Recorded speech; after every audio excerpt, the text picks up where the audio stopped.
Refraction through prism, ये नया topic है, रिफ्रैक्शन थ्रू प्रिज्म। तो इसमें क्या है हमारा, एक ये प्रिज्म है, और एक लाइट हमने लिया है मोनोक्रोमेटिक, जो कि I1 पे इंसिडेंट हो रही है और I2 पे इमर्जेंट हो रही है, ठीक है। अब यहाँ पे दोनों सरफेस पे रिफ्रैक्शन होगा, पहले इस सरफेस पे रिफ्रैक्शन हुआ, फिर इस सरफेस पे रिफ्रैक्शन हुआ। अच्छा, इन दोनों को अगर हम प्रोड्यूस करते हैं तो यहाँ पे एक एंगल दिख रहा होगा डेल्टा, इसको बोलते हैं एंगल ऑफ डेविएशन, और ए को बोलते हैं एंगल ऑफ प्रिज्म, या रिफ्रैक्टिव एंगल ऑफ प्रिज्म भी बोल सकते हैं, या फिर एंगल ऑफ प्रिज्म भी बोल सकते हैं, कोई इशू नहीं, ठीक है। अब क्या है कि we need to find the angle of minimum deviation, जो कि हमको करना है। लेकिन उससे पहले एक प्रॉपर्टी जान लो, geometrically you can prove it. ये होती है एक प्रॉपर्टी, डेल्टा जो होती है सो I1 प्लस I2 माइनस ए होती है, एंड ए जो होती है वो R1 प्लस R2 के बराबर होती है, ठीक है, R2 के बराबर होती है, ठीक है।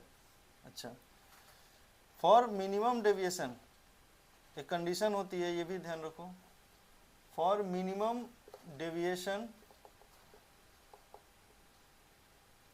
I1 should be equal to I2, so R1 भी R2 के बराबर हो जाएगा स्नेल्स लॉ से, क्लियर। तो इसको मान लिए I के बराबर, इसको मान लिए R के बराबर, तो यानी कि मेरा डेल्टा क्या हो गया 2I माइनस ए, एंड ए क्या हो गया 2R, है कि नहीं। तो हम ए को लिख सकते हैं, I को लिख सकते हैं, I को लिख सकते हैं इस इक्वेशन से डेल्टा M लिख देते हैं इसको, delta M plus A upon 2, and R को लिख सकते हैं a अपॉन 2, ठीक है। तो लगाओ किसी भी एक सरफेस पे स्नेल्स लॉ लगा लेते हैं। अब I1 तो I2 को हमने सेम कर रखा है, R1 R2 को सेम कर रखा है, ठीक है, ये एक्सपेरिमेंटल है, ठीक है, होता है। चलो, तो R इक्वल टू जो भी है आया, लगाया हमने, μ1 मान लीजिए यहाँ है और इसका μ2 है, ठीक है। तो μ1 sine I should be equal to μ2 sine R, μ1 लिया हुआ है हमने, और साइन I की जगह हम ले सकते हैं sine delta M plus A upon 2, and μ2 into sine a by 2। तो यानी कि हम ले सकते हैं μ1 अपॉन μ2, नहीं μ2 upon μ1 is equal to sine delta M plus A upon 2, और नीचे में साइन a बाई 2, क्लियर। और अगर μ1 हो अगर, मतलब एयर हो अगर इधर का बाहर का मीडियम, तो μ1 क्या हो जाएगा 1,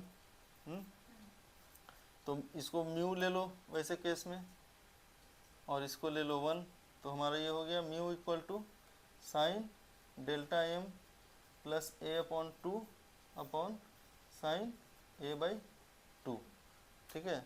ये हो गई हमारी मिनिमम डेविएशन निकालने के लिए। यहीं पे अगर मान ले एंगल ऑफ प्रिज्म जो है सो 5 डिग्री 10 डिग्री तक दिया हो, ठीक है, इससे ज़्यादा नहीं, ठीक है, तो ऐसे को बोलते हैं थिन प्रिज्म, है ना। और थिन प्रिज्म में क्या होने वाला है, थिन प्रिज्म के केस में हम इसको मान सकते हैं बहुत छोटी एंगल, और छोटी एंगल के लिए साइन जो है साइन थीटा के बराबर होती है ऑलमोस्ट रेडियन में, तो हम लिख सकते हैं फॉर थिन प्रिज्म, ठीक है,